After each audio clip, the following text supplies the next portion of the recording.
Tantor Audio, a division of Recorded Books, presents 1,000 Days, John F. Kennedy in the White House, by Arthur M. Schlesinger Jr., narrated by Adam Verner. If people bring so much courage to this world, the world has to kill them to break them. So of course it kills them. The world breaks everyone, and afterward many are strong at the broken places. But those that will not break, it kills. It kills the very good and the very gentle and the very brave impartially. Hemingway. Foreword to the 2002 edition. This book was written in the grim months after John F. Kennedy's assassination on November 22, 1963. 1,000 Days has the advantages and disadvantages of a book composed so soon after the fact. Immediacy gives it vividness. It also gives a kind of knowledge denied those who were not around when history happened. As Alexis de Tocqueville once observed, participants understand better than posterity the movements of opinion, the popular inclinations of their times, the vibrations of which they can still sense in their minds and hearts. Posterity, of course, has its compensating advantages: a cooler perspective, knowledge of consequences, access to declassified documents and private papers, the diverse illuminations of hindsight. Also, as Mr. Dooley pointed out, ye are not subject to interruptions, be people who were there. History is a permanent debate, an argument without end, as Peter Geyl, the eminent Dutch historian, put it. Historians, like everyone else, are prisoners of their own experience. Their priorities are shaped by the pressures of their time. Each new generation of historians has its distinctive preoccupations in the present, and, consequently, its distinctive demands on the past. The result is chronic fluctuation in historical verdicts. Reputations rise and fall like stocks on Wall Street, determined by the supply and demand equations of a later age. The reputation of the American presidents is particularly dependent on the climate in which historians hand down their judgments. In the conservative 1950s, I published The Crisis of the Old Order, the first volume of The Age of Roosevelt. The bitter politics of the 1930s had not yet abated, and many Americans still loathed that man in the White House. Conscious of the continuing hatred, I noted in the foreword that this was, I supposed, a bad time to be writing about FDR. The reputation of a commanding figure is often at its lowest in the period 10 to 20 years after his death. We are always in a zone of imperfect visibility, so far as the history just over our shoulder is concerned. It is as if we wrote in the hollow of the historical wave. Not until we reach the crest of the next one can we look back and estimate properly what went on before. Today, of course, recollected in tranquility, FDR is routinely rated by conservatives as well as by liberals as one of the 3 greatest American presidents. Some years after the publication of 1,000 Days, in November 1965, President Kennedy was in the hollow of the historical wave. His reputation was further buffeted by external events. The Vietnam War persuaded some scholars that U.S. foreign policy was inherently imperialistic. Watergate disillusioned them about presidential power. Kennedy revisionism gathered force. Critics dismissed him as charming but superficial, a triumph of style over substance, concerned with image rather than achievement, a man who talked big but accomplished little.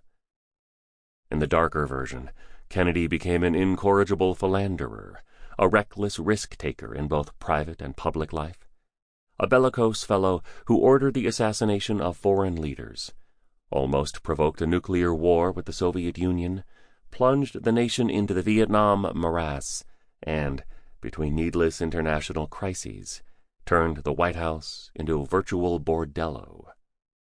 When American Heritage magazine asked scholars in 1988 to name the single most overrated figure in American history, JFK received more votes than anyone else.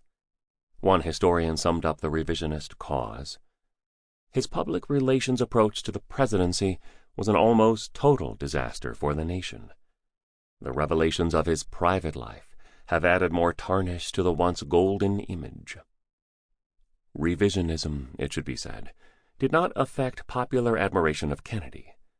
Ordinary Americans remembered a strong and stirring president who saved the peace in the most dangerous moment of the Cold War, assumed leadership in the struggle for racial justice, initiated the exploration of space, laid the foundation for federal aid to the arts and humanities, tapped the Republic's latent idealism, and infused a generation with a passion for public service.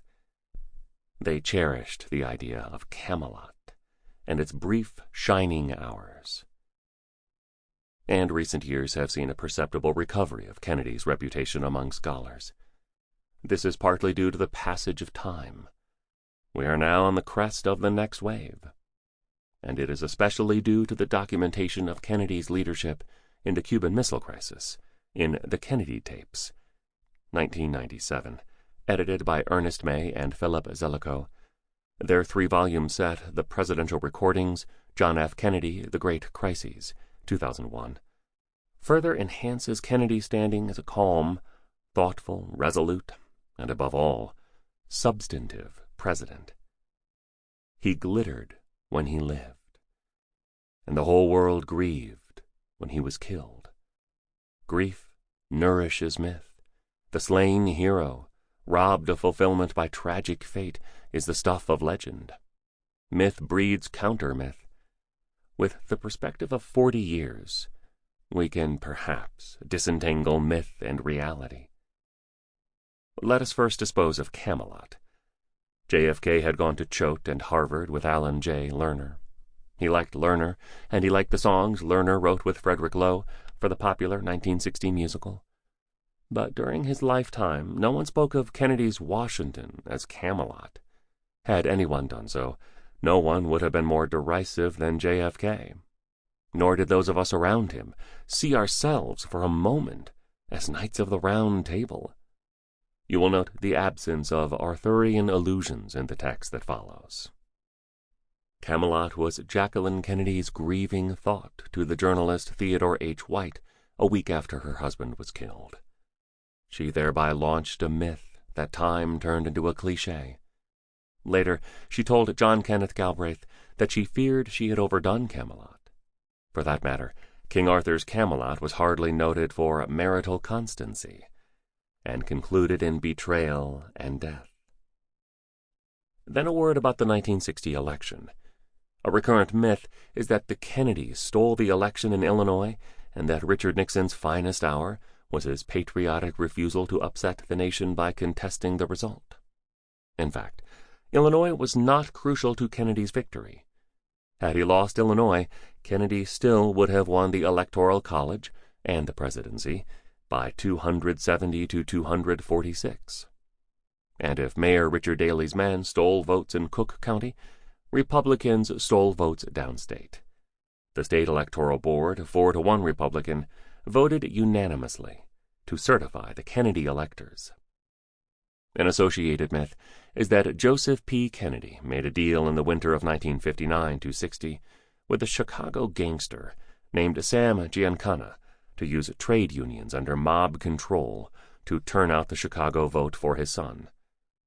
In fact, the only big union under mob influence was the Teamsters Union, and the Teamsters, led by Robert Kennedy's enemy, Jimmy Hoffa, were for Nixon. Giancana was known to the Kennedy family, but hardly in a way that would have made him an ally. Robert Kennedy, as counsel to the Senate Rackets Committee in 1958, succinctly described Giancana as chief gunman for the group that succeeded the Capone mob. Called before the Rackets Committee, Giancana declined to answer questions on the grounds that his answers might tend to incriminate him, and giggled as he declined. Robert Kennedy said bitingly, "I thought only little girls giggled, Mr. Giancana." In his book The Enemy Within, published in February 1960, Robert Kennedy portrayed Giancana in the most contemptuous terms.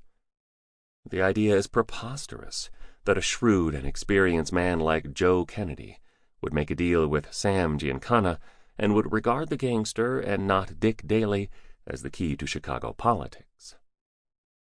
15 months after Giancana giggled before the Rackets Committee, the Central Intelligence Agency, in its wisdom, signed him up in a plot to murder Fidel Castro. The Mafia had flourished in Havana under the indulgent Batista dictatorship, but Castro, after he came to power in 1959, closed the casinos and whorehouses and drove the mobsters from Cuba. This gave the mafiosi, as the CIA saw it, both the motives and the contacts to do the dirty deed without implicating the United States government. It was the Eisenhower administration that made the decision to bring in the mob, not, as the myth goes, the Kennedy administration. In September 1960, months before Kennedy became president, the CIA recruited Giancana. In October, the CIA installed him in a Miami hotel. My guess is that the CIA was doing all this on its own, confident that it knew the requirements of national security better than transient elected officials, and invoking the excuse of plausible deniability to justify the concealment of their plans from higher authority. No one has discovered that Eisenhower, or Kennedy after him, authorized the assassination projects. There is more to the Giancana story. In the course of the 1960 campaign, Frank Sinatra, a pal of Giancana's, introduced John Kennedy to an attractive young woman named Judith Campbell. Though her later claims were contradictory, and her story escalated with every telling, it seems that their affair extended into his presidency. She also had an affair with Giancana. How much did she tell Giancana about Kennedy? Did the Mafia have blackmail power over the president? If they did, they neglected to use it. Giancana was a major target in the war against organized crime, waged by Robert Kennedy's Department of Justice. Had Giancana ever had anything on the president, he would certainly have exploited it to save his hide when the feds were hot on his tail. Instead, his future was round-the-clock FBI surveillance, federal indictments, and a year in prison. The question remains about John Kennedy and women. His sexual waywardness does not constitute JFK's finest hour, but exaggeration is possible. Some think today that there was an unending procession of bimbos through Kennedy's White House, and that the Washington press corps knew about it, but covered up for him because newspaper men liked him, and because under the civilized rules of the day, a politician's private life was considered his own business.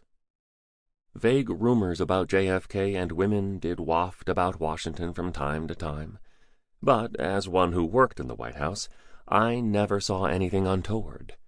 Kennedy was a hard-working president, concentrating intently on the matters at hand.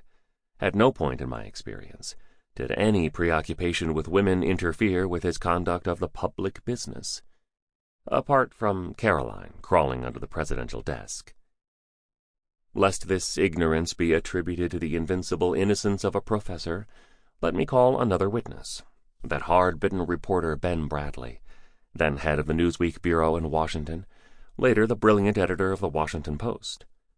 Bradley was not only at the center of Washington news-gathering, he was also Kennedy's closest friend in the press. It is now accepted history, Bradley wrote in his 1995 memoir, A Good Life, that Kennedy jumped casually from bed to bed with a wide variety of women. It was not accepted history then. I was unaware of this proclivity during his lifetime.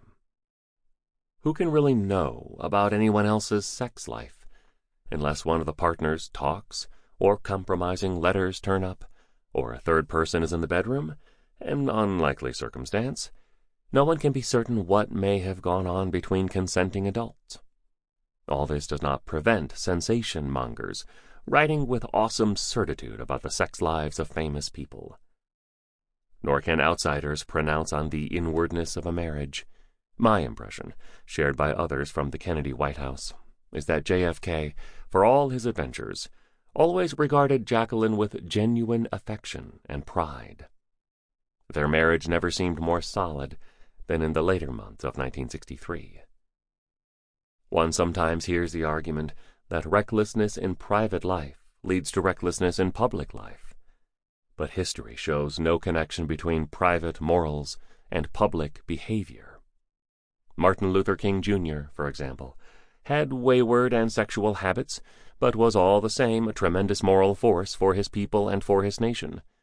On the other hand, Pol Pot of Cambodia was apparently devoutly religious and a faithful family man. All he did was to murder hundreds of thousands of his countrymen. The adultery test has limitations as a predictor of official conduct. In Kennedy's case, the argument that private recklessness leads to public recklessness is invoked to explain the Bay of Pigs and the CIA assassination plots against Castro.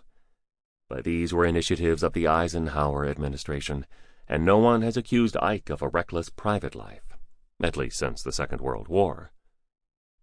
In fact, Kennedy was a cautious president, notable for his capacity to refuse escalation.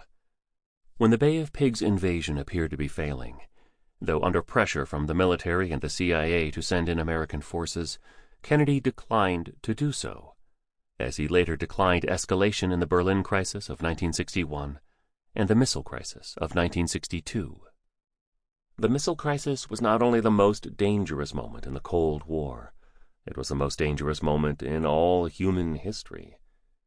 Never before in the annals of life on this planet have two contending powers possessed between them the technical capacity to blow up the world. The tapes of the debate within the American government, not available when I wrote 1,000 Days, their existence not even suspected, show Kennedy's cool determination to expel the missiles without going to war. We know now that the Soviet forces in Cuba had tactical missiles equipped with nuclear warheads and the authority to use them in case of an American attack. Had Kennedy yielded to the pressure applied by the Joint Chiefs of Staff for an invasion, the result would probably have been nuclear war. Fortunately, after the Bay of Pigs, Kennedy had little regard for the JCS and their recommendations. Instead, he steadily pursued and successfully achieved a diplomatic solution. It quickly became clear, Khrushchev wrote in his memoirs, he understood better than Eisenhower that an improvement in relations was the only rational course. Then came Vietnam. Though Kennedy increased the number of American military advisors attached to the South Vietnamese Army, he rejected every proposal to send in American combat units. The last thing he wanted, said General Maxwell Taylor, chairman of the Joint Chiefs, was to put in ground forces. Both Robert McNamara, his Secretary of Defense, and McGeorge Bundy, his National Security Advisor, said later that in their judgment, Kennedy would never have Americanized the war, though they advised President Johnson to do exactly that, and he, with deep misgivings, followed that advice, thinking that that was what Kennedy would have done. Kennedy believed that in the end American influence in the world depended less on American arms than on American ideals. Undertakings like the Peace Corps and the Alliance for Progress were closest to his heart. And he believed, too, that Americans must live up to their own ideals. He regretted that he had to spend so much time on foreign policy. Each day, he said, was a new crisis. He looked forward to a second term in which he could concentrate on domestic problems, especially in combating poverty, enlarging economic opportunity, and promoting racial justice. Actually, Kennedy, in his 1,000 Days, compiled a pretty good record in domestic policy, as Professor Irving Bernstein showed in his book Promises Kept, John F. Kennedy's New Frontier, 1991. Kennedy came slowly to appreciate the intensity of Black America's demand for full citizenship, and by 1963 he made himself, at distinct political cost, the leader of the movement for new civil rights legislation. We are confronted, he said, primarily with a moral issue. It is as old as the Scriptures and as clear as the American Constitution. He made his share of mistakes. There was an excessive New Frontier faith in activism, a conviction that if there was a problem, there must be a solution, and let's do it now. But he never lost the capacity to learn from his mistakes. Each year he became a better president. Most important was the impact Kennedy had on a new generation of Americans. His irreverence toward conventional ideas and institutions provoked a discharge of critical energy throughout American society. At Kennedy's behest, bright, idealistic, and capable young men and women, asking not what their country could do for them, but what they could do for their country, entered politics and public service. JFK liked to quote John Buchan, "Politics is still the greatest and the most honorable adventure." He offered young people the faith that individuals can make a difference to history. The Kennedy generation brought new ideas, hopes, vision, generosity, and vitality to the national life. John Fitzgerald Kennedy, in his 1,000 days, gave the country back to its own best self.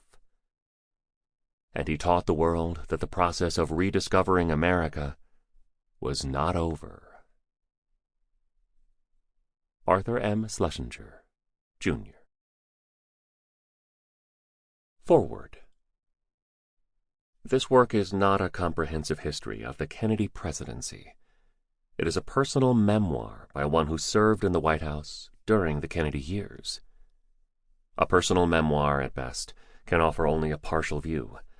The presidency is such a complex institution that only the president himself can fully know his problems and his purposes.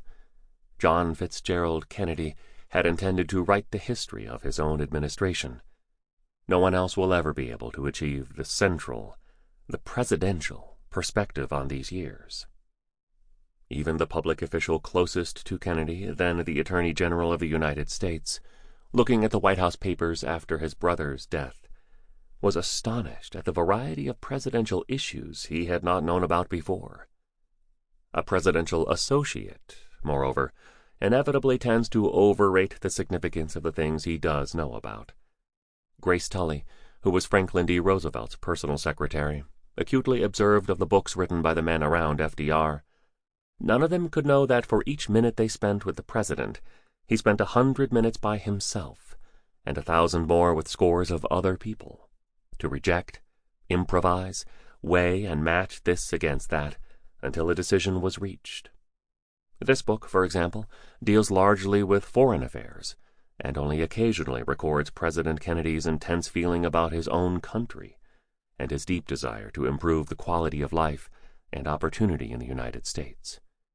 This was an animating purpose of his presidency, but as one only irregularly involved in these matters, I have less to say about them. Similarly, others will have to describe in greater detail President Kennedy's relations with Congress and with party politics. The presidential perspective on this administration is now tragically and irretrievably lost. But sometime in the future, an historian, today perhaps a very young man, will read the volumes of reminiscence and analysis, immerse himself in the flood of papers in the Kennedy Library, and attempt by the imaginative thrust of his craft to recover that perspective. He will not attain it, but he will do the best he can on the basis of the evidence and his own insight to reproduce the form and color and motion of the years as they unrolled before the occupant of the Oval Room. I hope that this and similar books published in the time between may advance his task. A number of my colleagues in the Kennedy administration helped check and supplement my own recollections as I worked on this book, and I am deeply grateful for their assistance. But the reconstruction of past events is exceedingly difficult, if not impossible, and when I have been confronted by diverging judgments and memories, I have had no choice but to consider the evidence as best I could and draw conclusions on my own responsibility. Therefore I am, as author, totally and exclusively accountable for the shape that incidents and people assume in this narrative. I do wish, however, to express special thanks to Nancy Riley Newhouse for valuable assistance on research, and to Gretchen Stewart for devoted and unstinting help in every aspect of this undertaking. This work is based on papers, as well as on interviews and recollections. Every statement, I believe, has its warrant, but in order to protect confidential communications, it has seemed better not to give a systematic indication of sources at this time. A fully footnoted manuscript will be deposited under seal in the Kennedy Library, along with my own White House papers. After an appropriate interval, these will be open to scholars. Many of the quotations come from a journal I kept through these years. At the start of his administration, President Kennedy said that he did not want his staff recording the daily discussions of the White House. Remarks tossed off gaily or irritably in conversation, he knew, looked very different in print. He mentioned Henry Morgenthau's solemn chronicling in his diaries of Franklin Roosevelt's jocosities during the gold-buying episode of 1933, and he wished no restraint on his own freedom of expression. Accordingly, my White House notes for the first weeks were fragmentary. Then after the Bay of Pigs, he said, "I hope you kept a full account of that." I said that I had understood he did not want us to keep full accounts of anything. He said, "No, go ahead. You can be damn sure that the CIA has its record and the Joint Chiefs theirs. We'd better make sure we have a record over here, so you go ahead." I did. None of this, I fear, can come close to recapturing the exceptional qualities of John F. Kennedy as a man and as a president. But I hope it will suggest something of the way in which he quickened the heart and mind of the nation, inspired the young, met great crises, led our society to new possibilities of justice, and our world to new possibilities of peace, and left behind so glowing and imperishable a memory. Arthur M. Schlesinger, Jr. Washington, D.C., February 4th, 1965. Prologue, January 1961. It all began in the cold. It had been cold all week in Washington. Then early Thursday afternoon the snow came. The winds blew in icy, stinging gusts and whipped the snow down the frigid streets. Washingtonians do not know how to drive in the snow. They slide and skid and spin their wheels and panic. By 6 o'clock traffic had stopped all over town. People abandoned their cars in snowdrifts and marched grimly into the gale, heads down, newspapers wrapped around necks and stuffed under coats. And still the snow fell, and the winds blew. At 8 o'clock the young president-elect and his wife went to the inaugural concert at Constitution Hall. An hour later they left at the intermission to go to the inaugural gala at the Armory. The limousine made its careful way through the blinding snow down the mall. Bonfires had been lit along the path in a vain effort to keep the avenue clear. Great floodlights around the Washington Monument glittered through the white storm. It was a scene of eerie beauty. As stranded motorists cheered the presidential car, the president-elect told his friend, William Walton, "Turn on the lights so they can see Jackie." With the light on inside the car, he settled back to read Jefferson's first inaugural, which had been printed in the concert program. When he finished, he shook his head and said wryly, "Better than mine." By midnight, the city was choked with snow. Workmen labored to clear Pennsylvania Avenue for next day's parade. Soldiers used flamethrowers to melt the frozen drifts around the inaugural stand in the Capitol Plaza. At 3:45 in the morning, the president-elect returned to his house in Georgetown, from a supper given him downtown by his father after the gala. His wife, recuperating from the birth of their second child, had gone home hours earlier, but he found her awake, too excited to sleep, and they talked for a moment about the day that had passed and the day yet to come. Toward dawn, the snow began to stop. It covered houses and clung to trees and filled the wind-swept streets. The white city faintly shimmered in the pale sunrise. The president-elect arose at 8, read over the text of his inaugural address, pencil in hand, and then left to attend Mass at a neighboring church. The crowd began to gather in the Capitol Plaza long before noon. At 11, the president-elect and his wife drank coffee with the retiring president and vice president and their wives in the Red Room of the White House. They talked formally and inconsequentially.